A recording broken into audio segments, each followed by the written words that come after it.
CARICOM heads agree on a marijuana commission. ZNS News with the latest from the Caribbean leaders meeting. Layoffs looming at BTC. What does it mean for your service and cost? And the comets cripple a big red dynasty. The Bahamas Tonight starts now. Now in HD.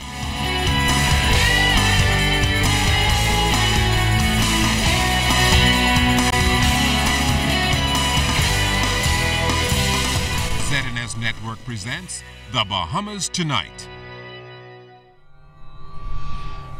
This portion of the news brought to you by BTC Every Day. CARICOM leaders have ended a two-day meeting, wrapping up deliberations this afternoon. Good evening, everyone. I'm Charisma Robinson. And I'm Chris Saunders. Thank you so much for joining us. CARICOM Chairman, Prime Minister the Right Honorable Perry Christie addressed a press conference this afternoon, declaring action in areas including the legal issues surrounding marijuana in the region and how to override the label high risk being placed on Caribbean financial services. Here's Opal Roach. The two-day CARICOM intersessional meeting had a very heavy agenda. However, the high-level talks have been described as productive.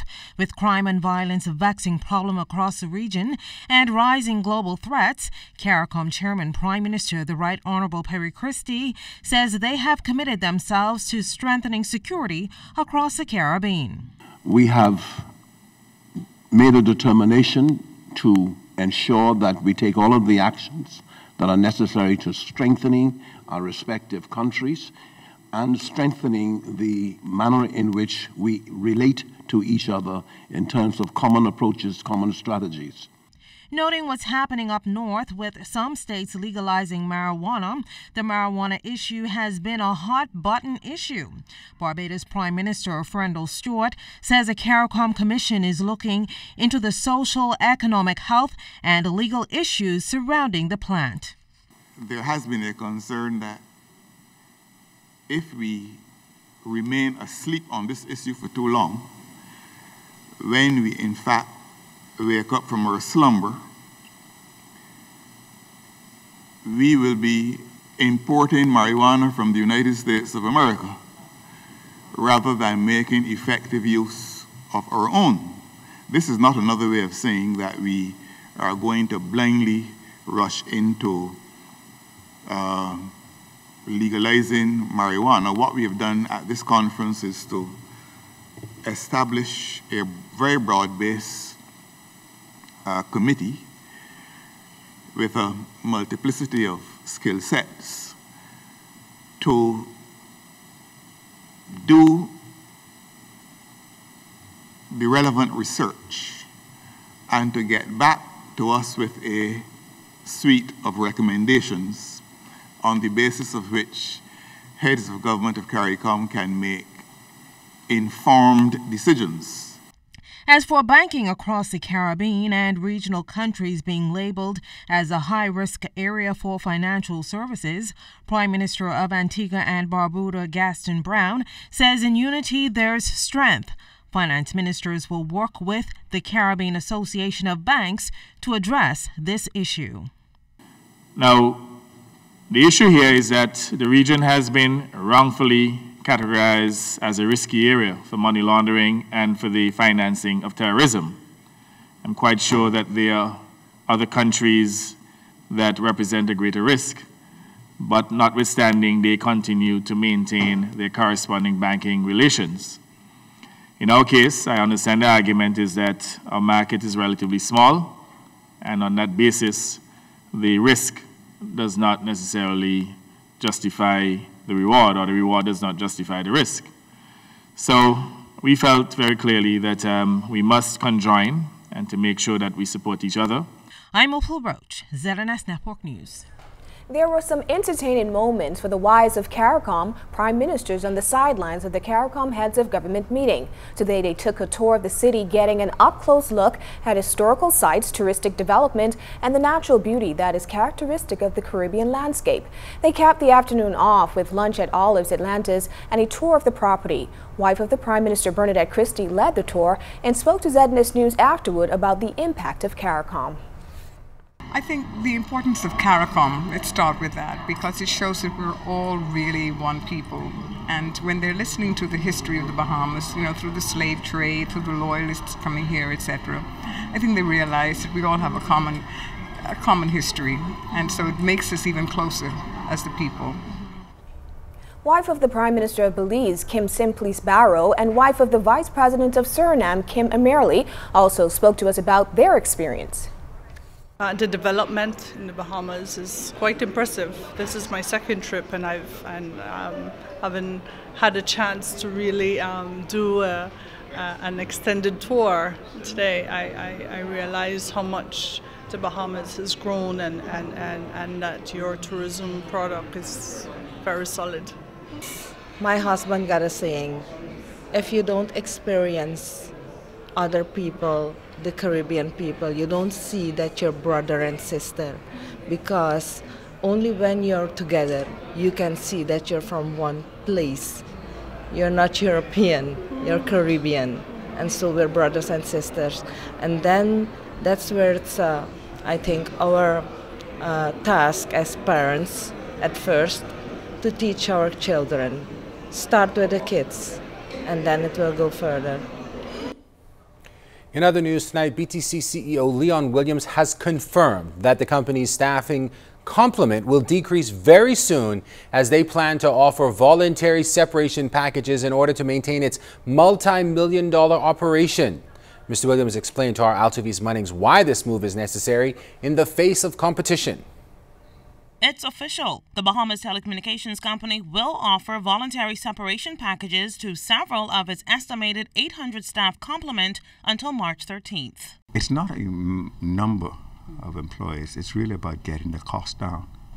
So depending upon the employees and the levels of the employees, the numbers could vary.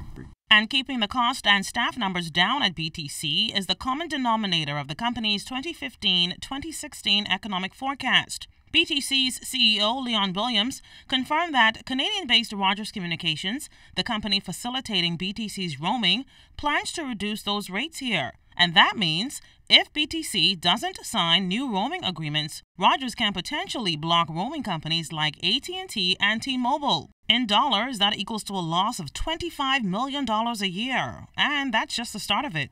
BTC now, the billing is based upon per minute billing. To be able to prepare for competition, BTC has to reduce its billing to per second billing. Moving from per minute billing to per second billing will take $2.5 million per month off the revenue. BTC effective rate will also be reduced by $300,000 per month in terms of its effective rate for local service. Keep in mind, competition will also play a major role in how BTC financially sustains its operation. If the new entrant reduces rates by 30%, and BTC has to match those rates, BTC will be taking $100 million off the revenue. So they can take 300 people to produce the cellular services. The other competitor could take 500. BTC needs 800. We will never ever be able to match the rates at that rate. Mr. Williams also confirmed that BTC filed an injunction at the Department of Labor since the Bahamas Communications and Public Officers Union announced to file a strike vote on the pending dismissals at BTC. Altov's Munnings, ZNS Network News. To date, the Bahamas Public Officers Union has filed 2 strike votes against the management of the Bahamas Telecommunication Company Limited. The action taken comes in the wake of the impending downsizing by BTC by as much as 150 employees. While the union is seeking to protect against job loss, BTC maintains that in the face of competition, they must streamline employee numbers in order to be competitive. So far, the strike vote has been stayed by the Ministry of Labor and its director, Robert Farquharson, who's now told ZNS News that the minister has referred the matter back to the parties concerned. Farquharson says he's now mediating it. We are of the opinion that there is sufficient machinery inside the company for all of these disputes to be resolved. On yesterday, I would have invited both parties to a meeting.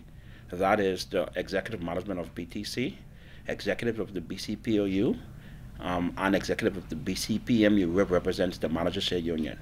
Very, very productive meeting. I am of the opinion that the discussions were extremely fruitful. I am of the opinion that we have identified all of the issues involved, and we see a clear pathway to having all of those matters resolved. There is a commitment from all parties concerned to work in the best interest of the company, the members of the union, and indeed the country. Careful not to disclose details before an amicable agreement is reached, Farquharson says some of the key issues are still being addressed, including collective bargaining, pending redundancies, outsourcing, the liberalization of the telecommunications industry, and its impact on the Bahamas. I look forward to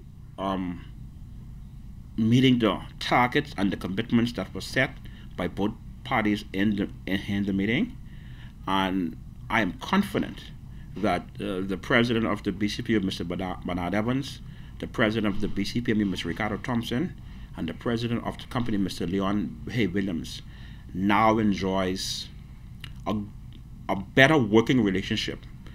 Industrial harmony has been resolved back in the company, and all parties have agreed to utilize the services of the Department of Labor and the Ministry of Labor to have the matters discussed and resolved.